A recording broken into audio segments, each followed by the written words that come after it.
Did you know that Canada has the highest rate of multiple sclerosis in the world, with an estimated 100,000 Canadians living with this disease?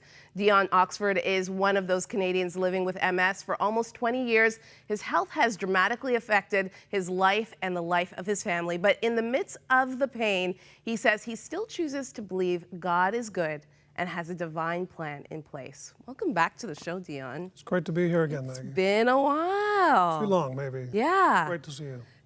Take us back 20 years ago when you were diagnosed. What was that like?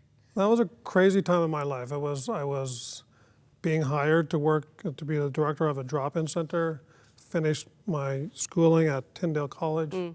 I was engaged to be married, and then I was diagnosed with multiple sclerosis.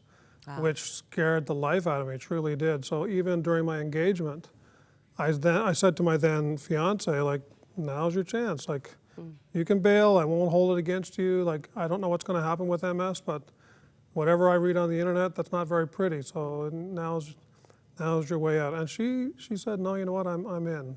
I love you and I'm in. And so we got married, but for 20 years, truly multiple sclerosis has very much been a part of our day-to-day life. So it's tough slugging.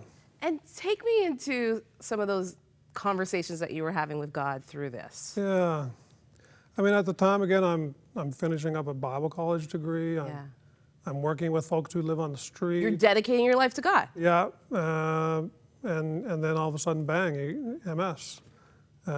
So yes, I had my Psalm moments. Thank God for the Psalms.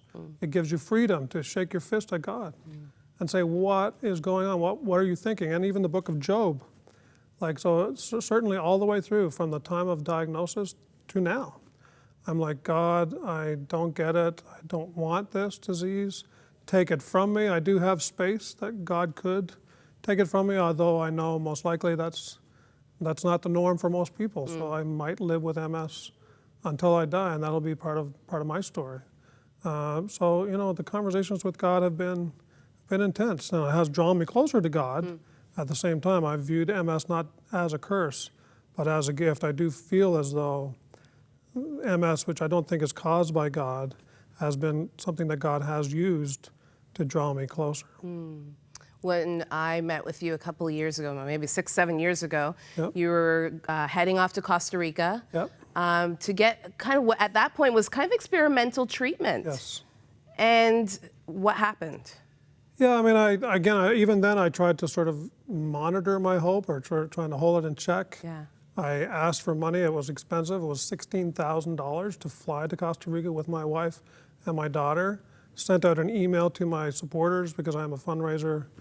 The beauty of all that is I got the $16,000 within 1 hour. Wow. I couldn't believe it. You have some really good friends, DION. In the midst of the pain, I was reminded that people love me and they care for me, that God is there. Now, we flew to Costa Rica. We spent 2 weeks there. I had surgery. It was like an angioplasty, opening up my neck veins.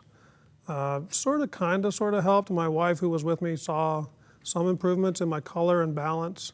But it did not do what I was hoping it would do with numbness in my hands and some of the more significant MS-related things. So it was a shot in the dark that more or less didn't quite pan out.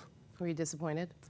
Yeah. Again, I try to sort of monitor or sort of hold the hope in some check, realizing that it might not pay off. So, but yes, at the end of the day, I was disappointed. I want MS to be gone. It's a tough slug for me.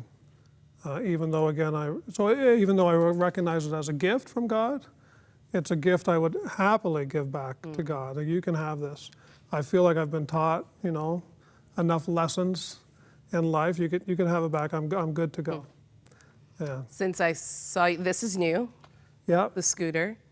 So bring us up to date. What's happening with your health now? Yeah. So when I was here in 2010, I could walk. Still, I could do all kinds of. You still wouldn't really know I was sick. And you were an active guy, biking. Yeah. Oh, I cycled so much. I loved it. And it was actually that time on the bicycle when my leg conked out while I was riding through the Don Valley, and I couldn't ride any further. That was a realization that this disease truly is getting worse. So to fast forward to now, I can't walk anymore. I can use a walker, sort of.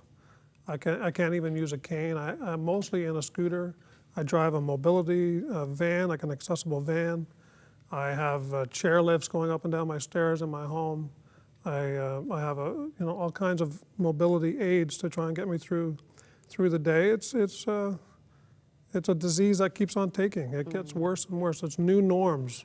That's the other thing that's a problem with MS is it's not like you get sick and you stay at a particular level, but every single day it seems like there's new norms to get used to, which is tough, not just for me again, but for my family. Yeah.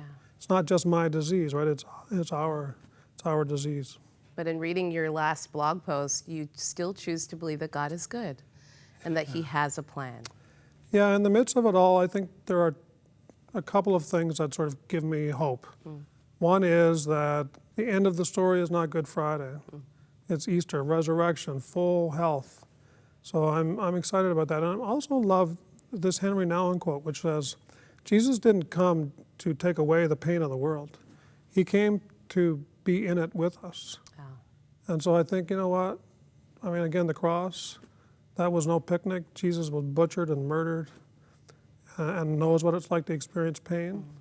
And so my own pain is a way to sort of try and connect with Jesus again on that level. And I believe. I have never once doubted. There have been times when I've wondered what the heck God's up to.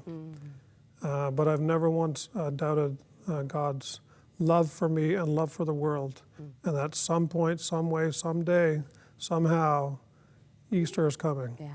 You're going to walk again. Yes, I believe it. I believe it. And it's possible that even today, there could be a cure in medical science, which I'll take. But at some point, I'm getting out of this scooter, and I'm excited about that.